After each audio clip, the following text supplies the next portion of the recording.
அட, எல்லா செல்வமும் அள்ளி தரும் அபிராமி அந்தாதி பாடல்.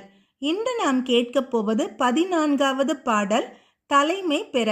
வந்திப்பவர் உன்னை வானவர் தானவர் ஆனவர்கள் சிந்திப்பவர் நல் திசைமுகர் நாரணர் சிந்தையுள்ளே பந்திப்பவர் அழியா பரமானந்தர் பாரில் உன்னை சந்திப்பவர்க்கு எளிதாம் எம்பிராட்டி நின் தன் ஒளியே.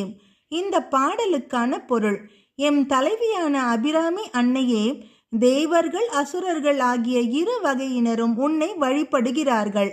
பிரம்மதேவரும் திருமாலும் உன்னை எண்ணி தியானம் செய்கின்றனர். மேலான ஆனந்த வடிவினரான சிவபெருமானோ தம் உள்ளத்தினுள் உன்னை அன்பால் கட்டி வைப்பவர். இவ்வாறெல்லாம் இருப்பதால் உலகில் உன்னை தரிசிப்பவர்களுக்கு உன் குளிர்ச்சி மிக்க திருவருள் தரிசனம் தரிசிப்பவர்களுக்கு அது மிக எளிதாக இருக்கிறது. இந்த பாடல் 14வது பாடல், தலைமை பெற. அடுத்த பாடல் பெருஞ்செல்வமும் பேரின்பமும் பெற. இது 15வது பாடல். தன்னளிக்கு என்று முன்னே பல கோடி தவங்கள் செய்வார், மண்ணளிக்கும் செல்வமோ பெறுவார்.